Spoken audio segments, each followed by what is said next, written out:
Zaid, the obsessive alpha male, had swept her into his luxury lifestyle, complete with private jets whisking them to penthouses in New York and yachts anchored off the Amalfi Coast. He doted on her like a puppy at first, ensuring she never needed to step outside. The entire contents of high-end malls delivered to their door, from Cartier jewels to Van Cleef necklaces that draped her neck like chains of possession.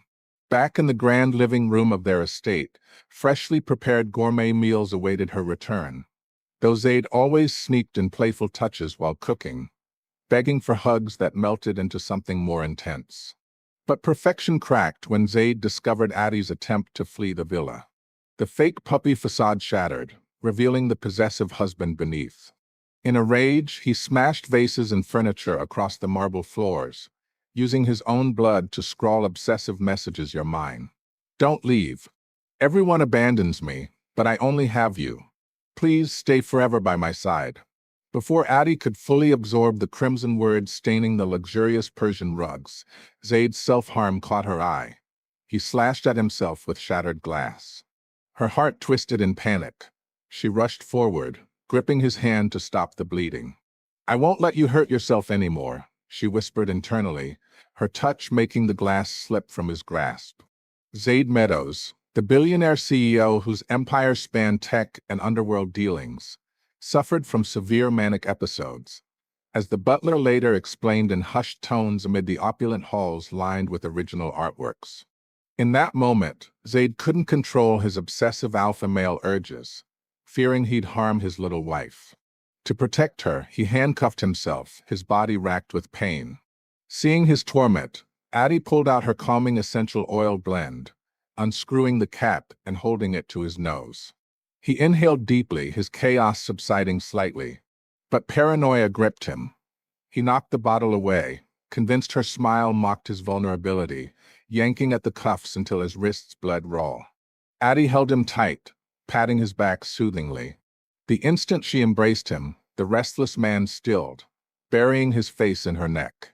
A sharp pain hit her as he licked the spot he'd nipped, drawing a tiny bead of blood, like some vampire or possessive beast marking his territory. This guy's like a dog, or worse, she thought, but as his patient she endured. She retrieved the oil, making him inhale again. After over half an hour, Zaid finally dozed off in her arms. She called for the doctor, who arrived with his kit to the lavish bedroom overlooking manicured gardens. Addie watched as sedatives were administered, the bodyguards unlocking the cuffs and laying him on silk sheets. The doctor's face paled at the bloodstains. Addie explained Zaid's self-harm was to avoid hurting her, his pregnant heir's mother, in their twisted revenge-fueled union, though pregnancy loomed as both threat and bond. Gazing at the unconscious obsessive alpha male, Addie's heart ached. Zaid loved her fiercely, yet imprisoned her like a gilded canary in this marriage of convenience. She loathed his jealousy and touch-her-and-I protectiveness, but pity softened her. Urging the doctor to treat his wounds, she saw deep scars exposed on his arms, scars from past episodes, deepened because of her. Guilt washed over her. If not for her escape attempt, he wouldn't have spiraled. Once bandaged, she took a basin of warm water from the butler, gently wiping his body in the dimly lit room, surrounded by luxury that felt like a cage.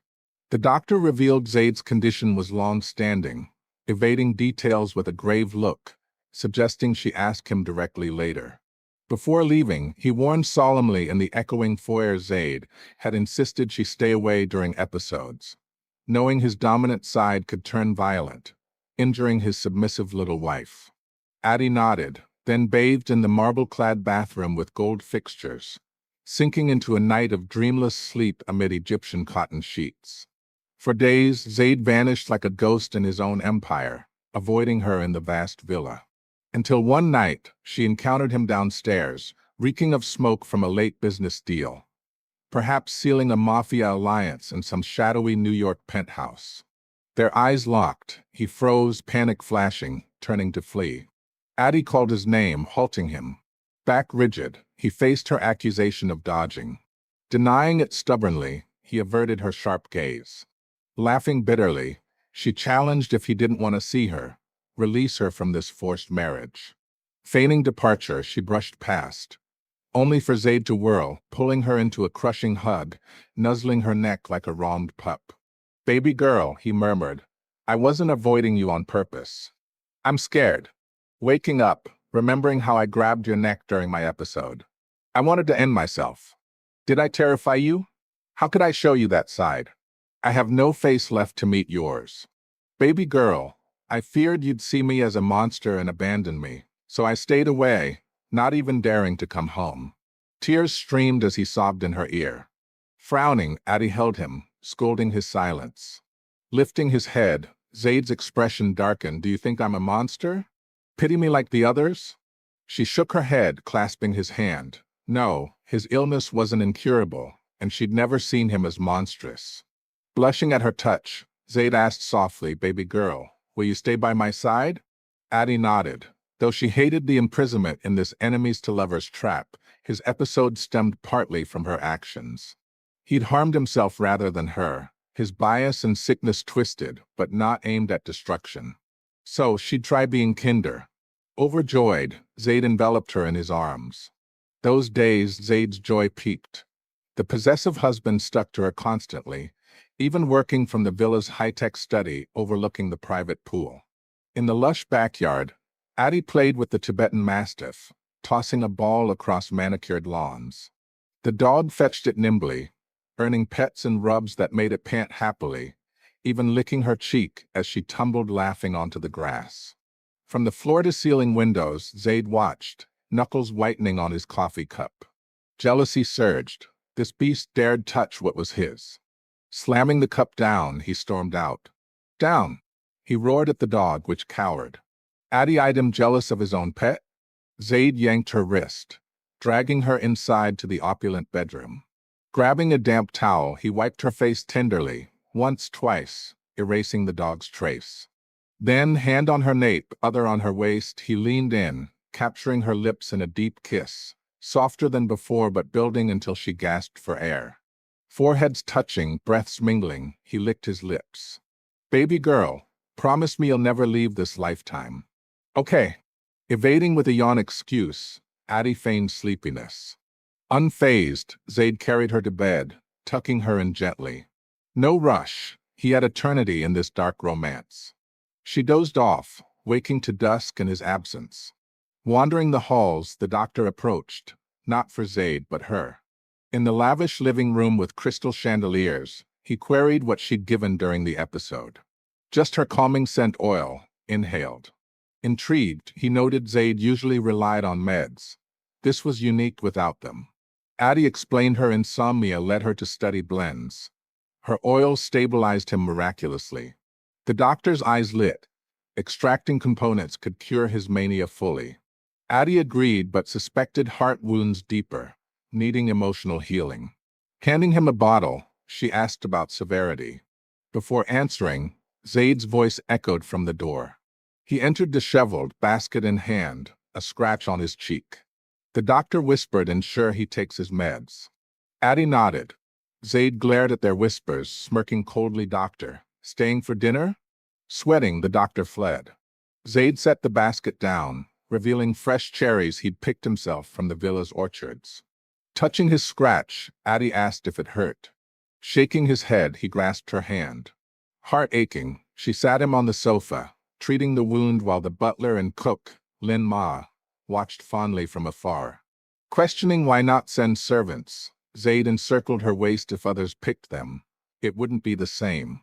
The intent differs, baby girl." Amused by his cheesy line, Addie twitched her lips. As she withdrew the bandage, he grabbed her hand playfully.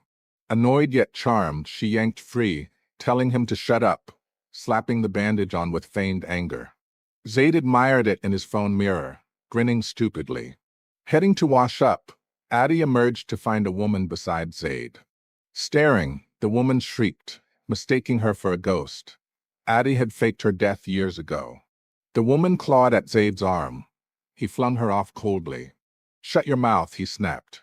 Addie hugged him theatrically, whining she was human. Relieved seeing her shadow, the woman explained long absence and public death made her ghostly. Zaid dismissed her icily. Undeterred, she trailed them, angling for dinner.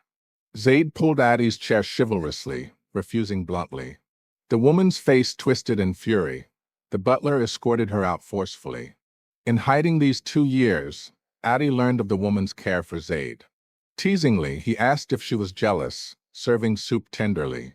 Shaking her head, Addie noted his coldness. Touching her cheek, Zaid affirmed his gentleness and patience were hers alone. My little wife, no other woman compares to you. Flustered by little wife, she averted his burning gaze, sipping soup. Post-dinner, Addie brought brewed medicine to his study. Wrinkling at the bitter scent, Zaid recoiled. Doctor's orders for his body, she insisted. Tempting with handmade rock candy, like coaxing a child, he agreed. Sipping, she revealed the brew was her handiwork too. Gulping it down, he showed the empty bowl. Handing candy, he seized her wrist, tonguing them from her palm sensually. Eyes widening, Addie glared. He was teasing. Baby girl's handmade candy tastes different, he smacked, yanking her onto his lap, trapping her. Lifting her chin so sweet. Want a taste? Kissing her, the herbal bitterness mixed with sweetness overwhelmed at first, scalp tingling until he stopped. Panting, she steadied breath. Zaid cupped her face, whining the bitterness, begging sugar and future brews. Refusing, it'd ruin efficacy, she urged tolerance for healing. The butler had mentioned Zaid's med aversion, dumping them secretly. Then, baby girl, feed me candy daily? Nodding indulgently, Addie agreed. Excited, he asked like that, kiss after meds every day? Twitching, she refused, too much. Rejected, Zaid pouted like a cat, nuzzling her. Uncomfortable, she wanted a bath. He offered to help, carrying her to the steam-filled bathroom with imported tiles. She shoved him out, emerging to his embrace from behind. Baby girl, you're so good to me suddenly. Is this a ploy to escape? Biting her earlobe, he probed. Reflecting, her recent kindness was atypical, born of guilt over triggering his episode. Irritated, she pushed his arm away, no such thoughts. Sticky, he re-encircled, eyes icy. Knowing his abandonment fears and lack of security fueled this touch-her-and-I obsession, she stroked his head. Lowering, he let her pet like a tamed lion. Poking his chest, I won't run. One day you'll give me freedom willingly, because you love me. Zaid smiled gently, kissing her fingers. But next, his grin turned chilling. Baby girl, don't push my limits forever, or I'll get angry. And when I'm angry, you'll suffer. So be good, stay by my side. Silenced, Addie realized his yandere core. Even as a puppy, he was crazed. Dreaming he'd change was folly. After 2 days home, Zaid's mood lifted, less resistant to treatment. The doctor consulted her on extracting oil components in the garden pavilion, but the mastiff lunged, scaring him until leashed. Seated amid blooming roses, Addie reviewed reports spotting Wanshungwa fruit, abundant in her blend for its soothing effects, rare and hard to harvest from harsh terrains, slowing research. The doctor sighed, slim odds but worth trying. Returning inside, Zaid hugged her tightly. He'd napped, dreaming her abandonment, waking panicked without her. Patting his back, she calmed him. Hugging 5 minutes, he released, confirming her reality. So scared you'd vanish silently. I'm hungry, eat with me, baby girl. The staff watched tensely, but Addie nodded warmly. At the table laden with dishes, Zaid sat first, tone cold. Baby girl, sit on my lap to eat? Pausing, she compromised beside him. Cutting steak, she fed him. He leaned in, eyes seductive, heart fluttering as she trembled, deliberately flirting. All day, Zaid clung like a love-starved pup, energetic with minimal sleep, still manic per doctor. Strolling gardens, she noted his hidden burdens, dishonest in sessions. Excitedly, he suggested a drive. She refused. Unstable emotions risked accidents. His smile froze, mood plummeting. You think I'm abnormal too? Slung her hand away self-mockingly, fleeing. Worried, Addie followed. Home, he locked himself in the study. Borrowing a key, she entered amid smoke haze, ashtray overflowing. He barely slept, risking collapse. Come rest with me, she urged, sitting on his lap, cupping his face. Eyes dodging, he buried in her neck, biting lightly. Humming in pain, she shrank, excitement mounted. Though married, he'd never fully claimed her. To calm, she offered consent shyly. They were legal. Agreeing, Zaid laid her on bed, whispering wife endlessly in her ear during their intimate union, a high-H hint of tearing clothes, punishment in passion. Wall-dawns turning to car-shake intensity though in villa, bath play echoes, red ropes implied in binding trust, felt traces on skin. Detailed yet safe, waves of pleasure-pain in their dominant submissive dance. Exhausted, Addie ached. Zaid slept deeply. Stroking his cheek, relief flooded, finally resting. Morning, his handsome face greeted her. Shy, she averted eyes. In bathroom, he squeezed toothpaste, staring. Feeling burned, she accepted his help applying ointment to neck marks from his possessive bites. Washing up, he applied lotion tenderly. My mood's stable, thanks to you, baby girl. Blushing at the credit, she recalled last night's ecstasy. Breakfast, he held her constantly, staff retreating discreetly. Snatching her spoon, she sipped pear soup. Big boxes arrived.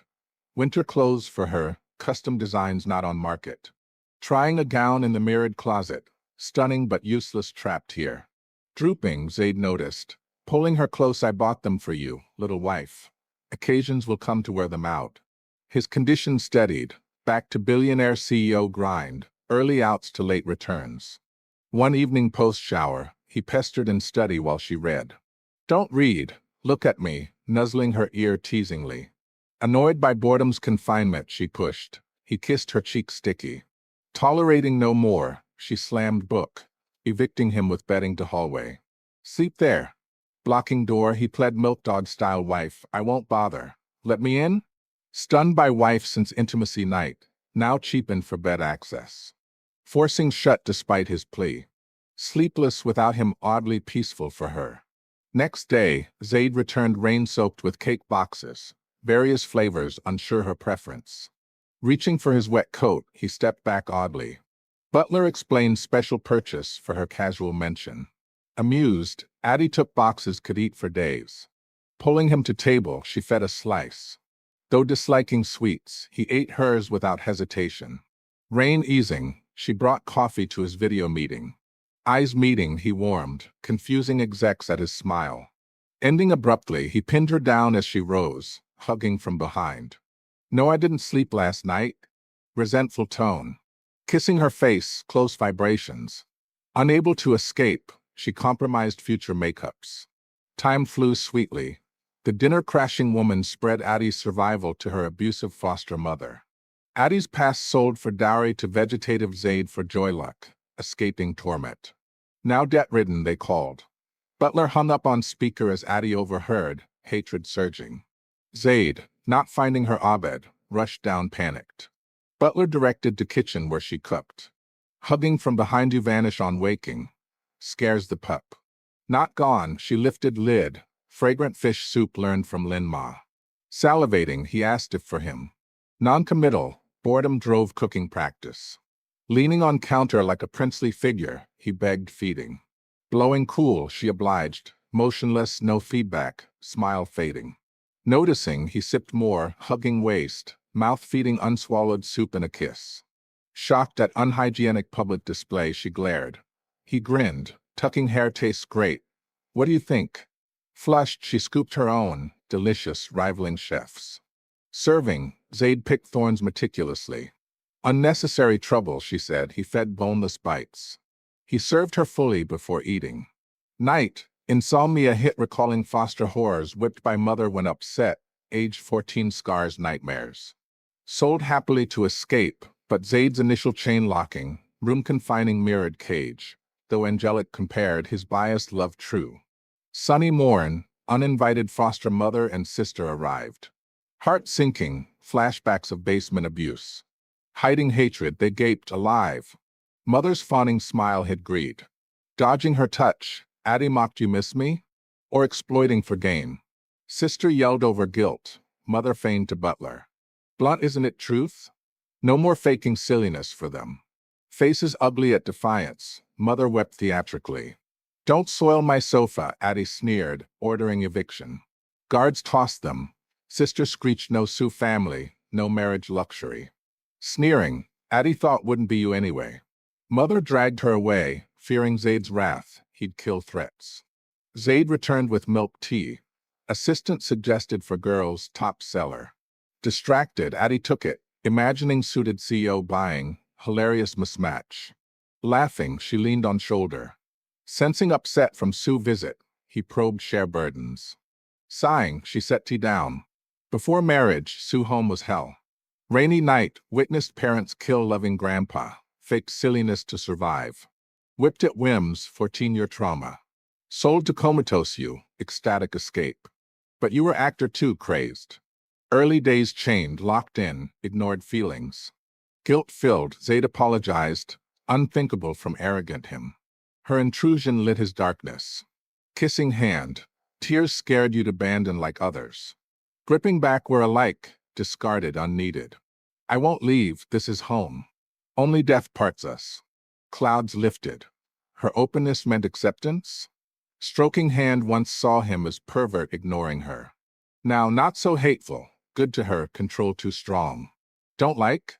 I'll change. So you like me a bit, right? Pressing hand to chest, puppy-eyed. Uncertain, some fondness, but unsaid, needed pondering. Withdrawing, evading question. Disappointed yet hopeful. No reply but progress. Time would tell in their age gap, revenge-tinged bond. She's mine. Every breath she takes belongs to me. And with that, their luxury lifestyle continued.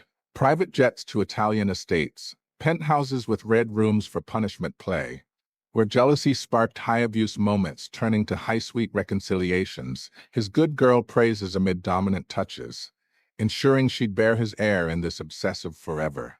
You're mine to ruin, little wife. Touch her and die.